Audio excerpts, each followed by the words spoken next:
ఐటీలో ఎంట్రీ కావాలా? Training software engineer గా అజా కోడింగ్ ట్యూటర్ లో 2 వీక్స్ ట్రయల్ పీరియడ్ లో వెంటనే చేరండి. స్వాతి ప్రియ ఇన్సిడెంట్ కలకలం రేపుతుందనే చెప్పొచ్చు. అమ్మాయి రాసిన సూసైడ్ లెటర్ ఇవాళ ఆడపిల్లల తల్లిదండ్రులని వన్నులో వణుకు పుట్టించేలా ఉందని చెప్పొచ్చు. నాన్న, నా వాట్సాప్ని మీరు ఓపెన్ చేయొద్దని మాట్లాడటం జరిగింది. ఈ యాప్కి సంబంధించి ఓపెన్ చేయొద్దు అని మాట్లాడాల్సిన అవసరం ఎందుకు వచ్చింది అంటారు. అమ్మా, నాన్న, నన్ను క్షమించండి. మిమ్మల్ని వదిలి వెళ్తున్నందుకు చాలా బాధగా ఉంది. సూసైడ్ చేసుకోవాలంటే భయంగా ఉంది, అయినా తప్పట్లేదు.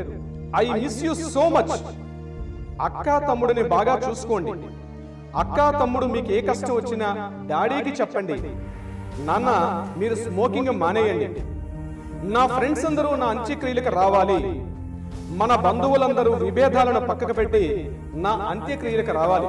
చివరిసారిగా నా ఫ్రెండ్స్ అందరూ నన్ను హగ్ చేసుకోవాలి. నా చావుకు ఎవరు కారణం కాదు, నా చావుకు నేనే కారణం. నా వాట్సాప్ కాల్ డీటెయిల్స్ దయచేసి చూడకండి. నన్ను చంపేటంత మీకు కోపం వచ్చినా సరే మీ ముందు నేను ఇక లేను. నా అవయవాలు ఎవరికైనా దానం చేయండి. ఇట్లు మీ స్వాతి ప్రియ. ఆడపిల్లల తండ్రిగా ఎవరైతే ఉన్నారో ప్రతి ఒక్కరు గుర్తుపెట్టుకోండి. మీ అమ్మాయి ఫోన్ వాట్సాప్ ఓపెన్ చేసి చూడండి. ఈ స్వాతి ప్రియతో ఈ రోజు ఇక్కడ ఫుల్ స్టాప్ కావాలి. నమస్తే ఠాగూర్ గారు. నమస్తే అండి ఉష గారు. బాసరా ఏరియాలో స్వాతి ప్రియ ఇన్సిడెంట్ కలకలం రేపుతుందనే చెప్పొచ్చు. అమ్మాయి రాసిన సూసైడ్ లెటర్ ఇవాళ చాలామంది ఆడపిల్లల తల్లిదండ్రులని వన్నులో వణుకు పుట్టించేలా ఉందని చెప్పొచ్చు. స్పెషల్లీ తను ఒక వర్డ్ యూస్ చేసింది, సార్, నాన్న, నా వాట్సాప్ని మీరు ఓపెన్ చేయొద్దని మాట్లాడటం జరిగింది. అందులో చాలా అర్థం ఉందేమో అని మనకు అనిపిస్తోంది. రీసెంట్గా మనం యాప్స్కి సంబంధించి చాలా వీడియోస్ చేస్తున్నాము. అసలు ఈ డెత్ని ఏ విధంగా చూడాలి? అమ్మాయి చనిపోయే ముందు ఈ యాప్కి సంబంధించి ఓపెన్ చేయొద్దు అని మాట్లాడాల్సిన అవసరం ఎందుకు వచ్చింది అంటారు? అనాలిసిస్ ఏంటి సార్ అసలు? అత్యంత దయనీయమైన దుర్ఘటనగా చెప్పుకోవచ్చు. ఈరోజు మనకి బాసర 888లో జరిగినటువంటి సంఘటన. ఈరోజు మార్నింగ్ టిఫిన్ చేస్తానని రమ్మనమని చెప్పి తనతో ఉన్నటువంటి 2 రూమ్మేట్స్, మొత్తం 3 కలిసి ఒక రూమ్లో ఉన్నారు. అందులో ఈ అమ్మాయి నేను టిఫిన్కి రాను, మీరు వెళ్ళిరండి అని చెప్పింది. మిగిలిన 2 ఫ్రెండ్స్ కూడా టిఫిన్ చేయడానికి వెళ్ళారు. టిఫిన్ చేసి వాళ్ళు వచ్చేసరికి రూములో అక్కడ ఫ్యాన్కి ఉరేసుకొని ఆ పక్కనే ఒక లెటర్ రాసి ఫ్యాన్కి ఉరేసుకున్నటువంటి ఒక మృతదేహం లభించింది. ఆమె స్వాతి ప్రియగా పోలీసులు ఇప్పటివరకు నిర్ధారణ చేశారు. 2వ సంవత్సరం PUC. ఆమె పేరు స్వాతి ప్రియగా 17 సంవత్సరాల అభంశుభం తెలియని అమ్మాయిగా మనకు కనిపిస్తుంది. అమ్మాయి రాసినటువంటి ఆ లెటర్ మనం చూస్తుంటే ఇది యాక్చువల్గా ఆమె రాసినటువంటి సూసైడ్ లెటర్ రాసేసి ఆమె హ్యాంగ్ చేసుకొని చనిపోయినట్టుగా కనిపిస్తుంది. కానీ మనం 2 కోణాలుగా చూడొచ్చు. ఇదే బాసర 888లో ఇది ఈ సంవత్సరం జరిగినటువంటి 3వ ఒక ఆత్మహత్యగా చెప్పుకోవచ్చు. గడిచిన ఏడాది ఇదే సమయానికి 6 రకాల ఆత్మహత్యలు జరిగాయి, అబ్బాయిలు అమ్మాయిలు కలిసి. ఈ ఏడాది ఇప్పటికి 3వ జరిగింది. అంటే ఈ బాసర IT ఫామ్ అయిన తర్వాత ఇప్పటికీ చాలామంది ఆత్మహత్యలు చేసుకున్నారు. నేను అటువంటి ఆ కోణంలోకి వెళ్ళదలుచుకోలేదు. ఏదైతే తను రాసినటువంటి సూసైడ్ లెటర్, ఏదైతే మన చేతికి అందినటువంటి సూసైడ్ లెటర్ పోలీసులు రిలీజ్ చేసినటువంటి ఆ సూసైడ్ లెటర్ ఈరోజు మన చేతిలో ఉంది. కాబట్టి నేను కాస్త విశ్లేషణ చేసే అవకాశం ఉంటుంది. ప్రతి ఒక్క తల్లిదండ్రులు కూడా, ఆడపిల్లలు కలిగిన ప్రతి ఒక్క తల్లిదండ్రులు కూడా ఈరోజు నేను చెప్పే విషయాన్ని ఒళ్ళు దగ్గర పెట్టుకొని వినండి. ప్రతి ఒక్కరు కూడా పూర్తిగా ఆలకించండి. మీ ఇంట్లో ఆడపిల్ల ఉన్నట్లయితే, ముఖ్యంగా టీనేజ్ వయసులో ఉన్న అమ్మాయి అయితే, ఆ అమ్మాయి మీ యొక్క అమ్మాయి హైదరాబాద్ లాంటి సిటీల్లో, నగరాల్లో ఉద్యోగాలని చెప్పి హాస్టల్లో ఉన్నటువంటి అమ్మాయి మీ ఇంట్లో ఉన్నట్లయితే, పెళ్లి కానటువంటి అమ్మాయి మీ ఇంట్లో ఉన్నట్లయితే, ముఖ్యంగా వాళ్ళందరూ కూడా ఉద్దేశించి నేను చెప్పబోయే మాటలు ఒక లీగల్ సైకో ఎనలిస్ట్గా నేను చెప్తున్నానండి. ఇది చేసినట్టు ఏదైతే తను రాసినటువంటి ఈ యొక్క మనకి ఈ సూసైడ్ లెటర్గా మనం చెప్తున్నామో, ఇది సూసైడ్ లెటర్ కాదండి. ప్రతి ఒక్క ఆడపిల్లల తండ్రికి కూడా కనువిప్పు కలిగించేటటువంటి ఒక లెటర్గా చెప్పుకోవచ్చు. ఇది యాక్చువల్గా ఉత్తరం కాదు, మన హృదయాన్ని ఇక్కడ ప్రతిబింబజేస్తుంది. ప్రతి తల్లిదండ్రులు కూడా ఒక ఆలోచింప చేసేటట్టుగా ఉంది ఈ యొక్క లెటర్. నేను దీన్ని కాస్త అనాలిసిస్ చేసే ప్రయత్నం చేస్తానండి. అత్యంత దారుణం. ఇటువంటి లెటర్ని యాజ్ ఏ లాయర్గా నేను ఈరోజు మీ ముందు ఇట్లా చేతులు కట్టుకొని మీ ముందు ఎక్స్ప్లెయిన్ చేయడం ఉంది. నేను చాలా బాధాకరంగా చెప్తున్నాను. నేను కూడా ఒక ఆడపిల్ల తండ్రిగా చెప్తున్నానండి ఉష గారు. ఈరోజు ప్రతి ఒక్క తల్లిదండ్రులకి బాధ్యత ఉంది. ఇందాక మీరు ఆఫ్ రికార్డులో మీరు చెప్పారు, ప్రతి ఒక్క తండ్రి కూడా తన అమ్మాయి యొక్క భుజం మీద చెయ్యి వేసి నేను ఉన్నాను, హగ్ అంటారు చూసారండి. ఆ హగ్ అనే పదాన్ని ఈ లెటర్లో కూడా వాడడం జరిగింది. ఈ హగ్ని ఏమని కోరుకుంటుంది? తన తండ్రి యొక్క ఆప్యాయత, తన తండ్రి యొక్క ప్రేమ, తన తండ్రి యొక్క స్పర్శను కోరుకుంటుంది ఆ అమ్మాయి. ఈరోజు ఎంతోమంది అమ్మాయిలు అది తెలియక వేరే అపరిచితుల వ్యక్తుల యొక్క హగ్గును కోరుకుంటున్నారు. నేను ఉన్నానన్న భరోసా ఎప్పుడైతే ఇంట్లో మనకి దొరకదో మూడో వ్యక్తి యొక్క హగ్గును కోరుకుంటుంది, మూడో వ్యక్తి యొక్క స్పర్శను కోరుకుంటుంది. అది స్పర్శ కాదు, అది కబంధ హస్తం అని తెలుసుకోలేకుండా ఈరోజు అమ్మాయిలు తమ జీవితాలను పూర్తిగా బుగ్గిపాలు చేసుకుంటున్నారు, తమ జీవితాలను నాశనం చేసుకుంటారు. అటువంటి మీరు ఆపన్న హస్తం, నేను ఉన్నానన్న ఒక భరోసా ఒక ప్రతి తల్లి ప్రతి తండ్రి చేయాల్సినటువంటి ప్రతి అవసరం కూడా ఉంది. ఇటువంటివి ఇక్కడితో ఫుల్ స్టాప్ జరగాలి. ఇటువంటిది ఏ ఇంట్లో కూడా ఊహించుకోవడానికి కూడా కష్టం అండి. జరగడం మాట పక్కన పెట్టండి, ఇటువంటిది ఊహించుకోవడానికి కూడా అత్యంత కష్టమైనటువంటి ఒక లెటర్ ఈరోజు ఆమె రాసుకున్నటువంటి సూసైడ్ లెటర్. ఆ సూసైడ్ లెటర్ని నేను కొంత విశ్లేషించే ప్రయత్నం చేస్తాను. అమ్మా, నాన్న, నన్ను క్షమించండి. మిమ్మల్ని వదిలి వెళ్తున్నందుకు చాలా బాధగా ఉంది. సూసైడ్ చేసుకోవాలంటే భయంగా ఉంది, అయినా తప్పట్లేదు.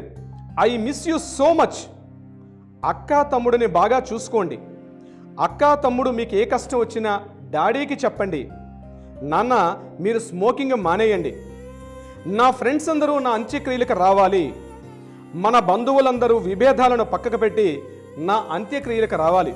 చివరిసారిగా నా ఫ్రెండ్స్ అందరూ నన్ను హగ్ చేసుకోవాలి.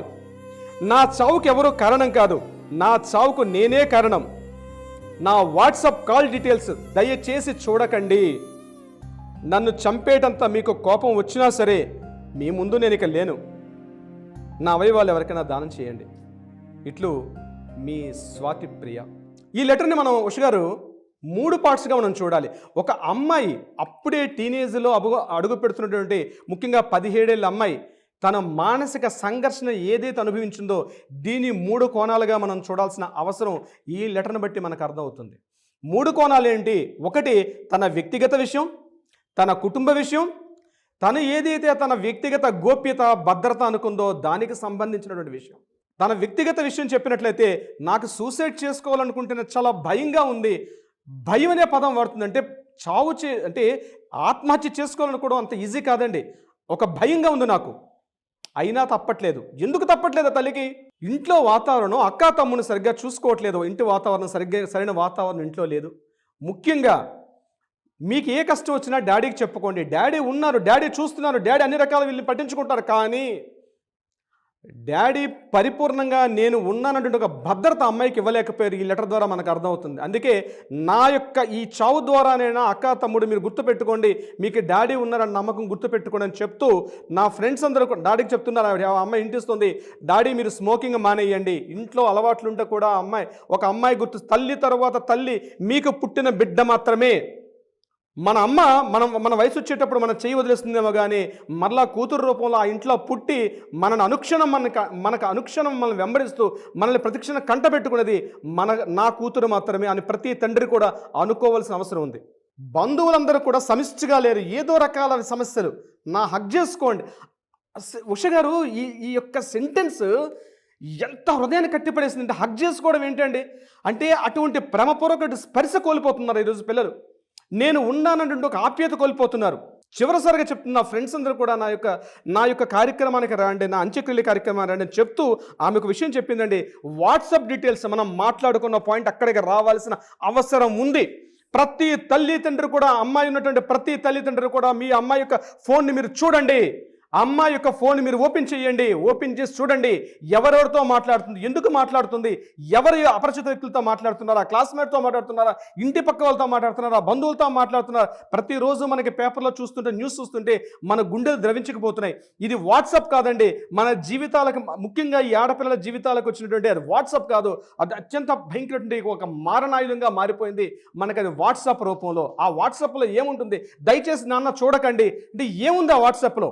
పోలీసులు ఎంక్వైరీ చేస్తారు, ఇన్వెస్టిగేషన్ చేస్తారు, ఎవరెవరితో మాట్లాడు, అది కాదండి.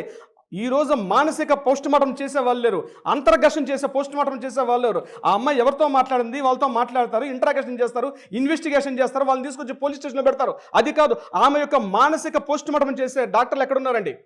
ఈరోజు మానసికంగా చేసే డాక్టర్స్ లేరు. ఆమె యొక్క అంతర్ఘర్షణని అర్థం చేసుకునే వాళ్ళు లేకపోవడం వల్లే ఈరోజు ఇటువంటి ఒక దయనీయమైన స్థితిని మనం మాట్లాడుకోవాల్సిన అగత్యం మనకి ఈరోజు వచ్చిందండి. ఈ స్వాతి ప్రియతో ఈరోజు ఇక్కడ ఫుల్ స్టాప్ కావాలి. ఆడపిల్లల తండ్రిగా ఎవరైతే ఉన్నారో ప్రతి ఒక్కరు గుర్తుపెట్టుకోండి, మీ అమ్మాయి ఫోన్ వాట్సాప్ ఓపెన్ చేసి చూడండి. మనం 100 ఎపిసోడ్ చేసామండి ఉష గారు. ఎవరు దయచేసి ప్రొఫైల్ పిక్స్ పెట్టకండి, మీరు అపరిచిత వ్యక్తులతో మీ పర్సనల్ డీటెయిల్స్ ఇవ్వకండి. ఎటువంటి విషయాలు కూడా మీ ఫ్యామిలీ డీటెయిల్స్, మీ పర్సనల్ డీటెయిల్స్ ఎవరు కూడా మీరు డిస్కషన్ చేయకండి, చెప్పకండి అన్నప్పుడు కూడా ఆడపిల్లలు ఈరోజు ఆగకుండా ఆ యొక్క వాట్సాప్ మాయలో పడి ఆ వాట్సాప్ నుండి ఒక చక్రబంధంలో మునిగిపోయి అష్టదిగ్బంధనంతో తమ జీవితాలను బుగ్గిపాలు చేసుకొని ఆ తెలియని ఒక మాయ వలలో పడిపోతుంది. ఒక మాయ, ఆ మాయ వలలో పడి తమ జీవితాలను పూర్తిగా నాశనం చేసుకుంటారు. దానికి నిదర్శనం ఈరోజు జరిగిన ఈ దుర్ఘటన, ఈ స్వాతి ప్రియ యొక్క సంఘటనతో జీవితానికి చిరమాంకం పడాల్సిన అవసరం అయితే ఉంది. ప్రతి తల్లిదండ్రికి కనువిప్పు కావాలి. ఈ సంఘటన ప్రతి తల్లిదండ్రికి నేను చెప్తున్నాను, ప్రతి ఒక్కరు కూడా మీ పిల్లల వాట్సాప్లో ఓపెన్ చేసి చూడండి. మీకు తెలియని విషయాలు చాలా బయటకు వస్తాయి. అప్పటికి వాళ్ళ ఒంటి మీద చేయకండి, కొట్టకండి, తిట్టకండి. దగ్గరను తీసుకొని చేరదీసి మేమున్నాం ఇట్లాంటి చేయొద్దని చెప్పి కామా పెట్టండి. ఆ కామా పెట్టి దాన్ని అక్కడ ఫుల్ స్టాప్ పెట్టేసి కంప్లీట్గా మీరు యొక్క ఆమె జీవితం నుంచి ఆ వాట్సాప్ ఎవరైతే అపరిచిత వ్యక్తులతో మాట్లాడుతున్నారో దానికి చరమాంకం పాడండి. ఇటువంటి సంఘటనలు ఏ ఇంట్లో జరగకూడదని ఊహిద్దాం.